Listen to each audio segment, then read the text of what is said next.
Good morning, YouTube. This is Beanie here. I'm getting ready to do my Epilasik. How you doing, buddy?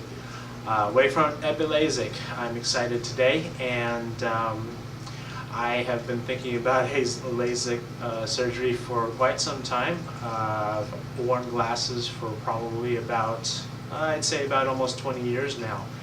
And as you could probably tell, or maybe you can't, I'm not sure.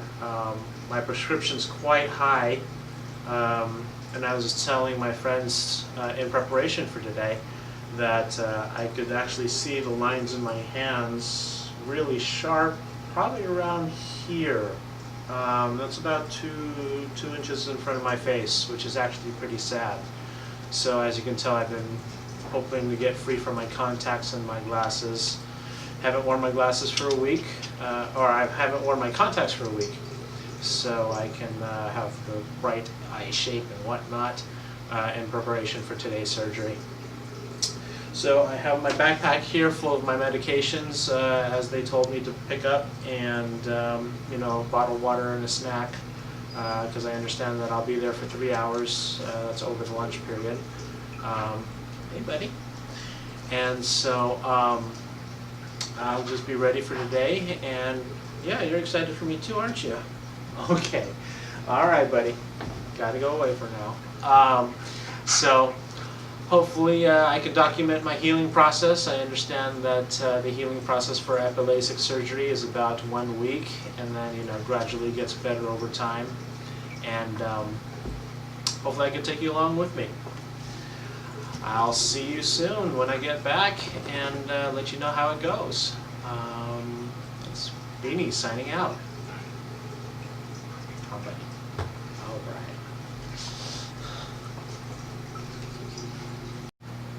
Hey YouTube, I'm back. This is Beanie here. Just got done with my surgery and glad to be home. Yeah, it was about a 3-hour ordeal with the paperwork and the examinations, pre-examinations, and then the procedure itself.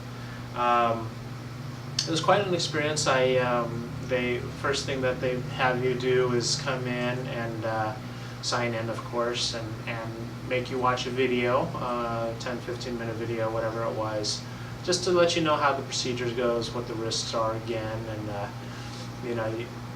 Then they give you a test to make sure you were paying attention to the video. Missed a couple, but I guess I just didn't test as well as I used to. But other than that, more paperwork to fill out, consent forms and whatnot. And then what they do is they went ahead and retake the measurements of your eye. I took those measurements back in the summer, which was about 3 months ago. So that, you know, to get the most accurate reading, they want to do the remeasurements again just before the procedure itself, and that makes sense. And I'm glad to just mention this really quickly, that they did that very thoroughly, because what happened was, I guess my right eye was not cooperating with the machine, so they retook it over and over again just to make sure that they got it right. So I did appreciate that, actually. After that, they retook my prescription. I think I showed you in my last video how far I could see, which was 2.5 inches about or so on my face. But after the procedure, I was just blessed to see much further than that, and I'll go over that in a minute. After they retook my prescription was I wore contacts primarily, and I wore -9 in both eyes, so it's very strong prescription. So that probably means about a -10 on my glasses, and so my reading was, or my prescription reading for just before the procedures was around -11. So it stayed relatively consistent, both eyes, no big fluctuations. It really hasn't changed over the past 10 years. So that's what made me become an eligible candidate, was because I had stable, pretty stable prescription, which was great. After we did the prescription, they released me for lunch because they had a few patients ahead of me. Came back, put me in a surgery waiting room. That's where I had to, you know, put on a gown, some shoe booties, and a hairnet. to keep their operating room as sterile as possible, which was fine. They put me in a lazy boy just to relax. The nurse, Nurse Bobbie, was great. She went over the operating instructions and then the medication instructions very thoroughly, answered all my questions, and she had such a great spirit about her, just, you know, putting you at ease, and very relaxing spirit. So I appreciate you, Bobbie. After that, just waited my turn, and then took me into the laser room, laid me on the bed, turned me into the laser, and Dr. William Ellis had walked in and said, we're ready to begin. Said, let's go. And that was around, I want to say about 2:45 in the afternoon or so. And after that, you know, his team was there, just basically shouting out instructions. You're awake during the whole time. Worked on one eye at a time. They worked on my right eye first, and then worked on my left eye. But one thing that I read in the instruction was that you're going to lose vision when they put the tool on your eye to take that flap off for a second, and then once that flap is gone and they remove the tool, you'll have your vision back quickly. And then all you do is just stare into the laser. I guess the best way to have the experience was, and I was told this by Bobbie, was if you're in the dentist chair and they're drilling away your cavities, you could have that pungent smell of you know, rotten tooth being drilled away. It's basically the same thing when they're shaving away the dead part of your eye, or zapping it away, really. So I had that smell there, lots of flashing lights, and you're still seeing, you can still see what you need to see, but it looks like they're taking a spray bottle and spraying you with a mist, is the way the laser is coming into your eye. So you just have spray spots, basically, as you're going through the procedure. Then they operated on the left eye, did the same thing, shaved off the flap, took off the tools, start zapping your eye, making sure that they're making sure cautiously that you're staring directly into the laser. They don't want your eye wandering or anything like that, even though I'm sure there's a tracking device on it.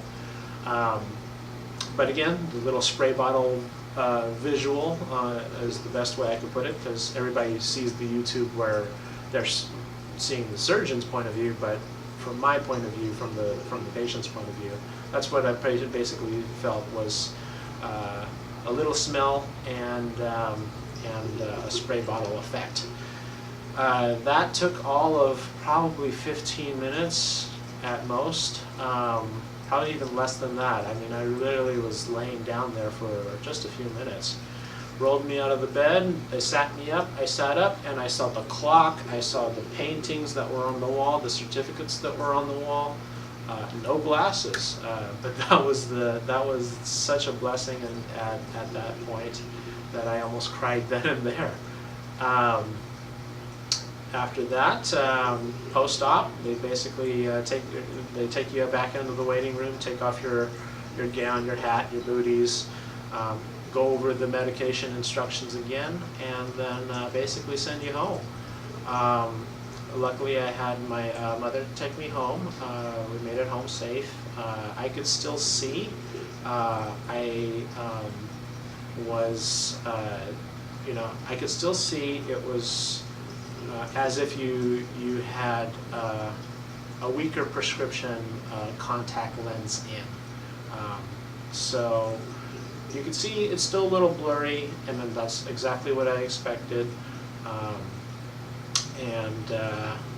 Anyway, part of the medication instructions, and I do want to share this with you, was that I get to wear these so-called Gucci sunglasses, where I'm showing you here today.